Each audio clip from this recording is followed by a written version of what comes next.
The early results are in from the trade war the U.S. and Canada are waging against each other, and so far, it's more or less a draw. Each country is punching itself in the face with the same relative dunderheaded force. Friday, Statistics Canada released a study looking at the duties Canada has applied on imports since 1988.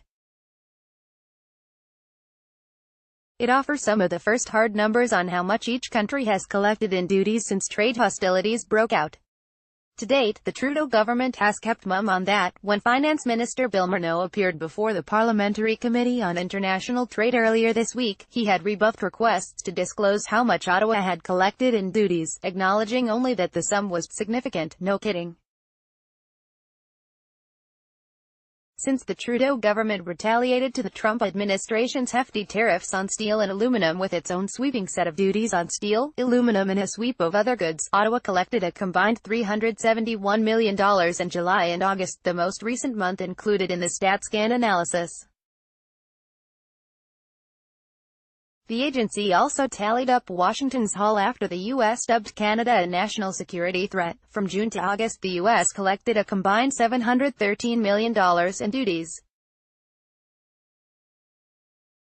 All figures are in Canadian dollars. As a share of total imports, the punitive duties have had a similar impact in each country. Canada's duties are equal to 0.8% of the dollar value of goods imported from the U.S., while the corresponding ratio in the U.S. is 0.7%. Politicians like to pitch tariffs as a form of punishment against foreign nations. President Donald Trump claims he's punishing Canada for decades of abuse, while Prime Minister Justin Trudeau gets to claim his retaliatory tariffs are an eye for an eye lesson against a bullying superpower.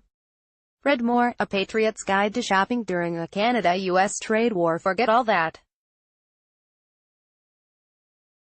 The ones who really pay the price when a country slaps punitive tariffs on imports are its own citizens and companies, as higher duties get passed on to the end-user consumer in the form of higher prices.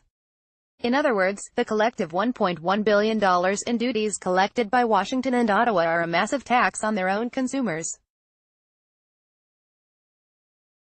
The news will no doubt ramp up the pressure on the Trudeau government to funnel more of that money back to Canadian companies impacted by the trade war. Last month, reports shed some light on how much Ottawa was taking in and funneling out by way of tariffs and relief payments. The Canada Border Services Agency had said it collected $286 million in July and August but paid out just $11,184.35 under the Duties Relief Program. A second assistance measure, the Duty Drawback Program, had paid out nothing, while a third measure, a remission of surtaxes program, requires cabinet approval for each request. In his committee appearance this week, Morneau indicated 50 companies have been approved to date. A total of 135 had applied.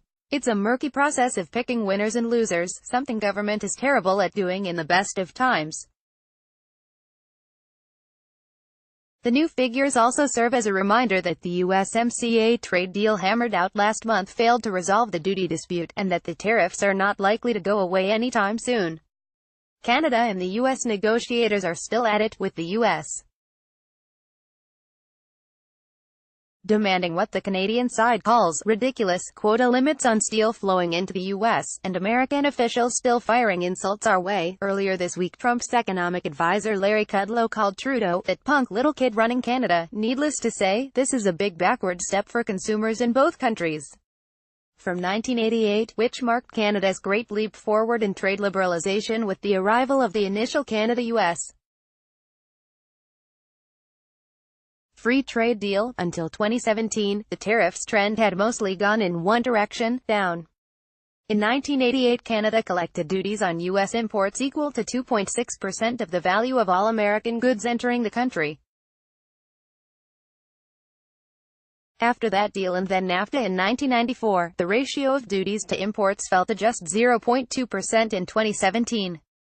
That was a trajectory that benefited Canadian consumers immensely. Instead, Washington and Ottawa have decided there's apparently more political gain in kicking themselves in the shins. More about NAFTA.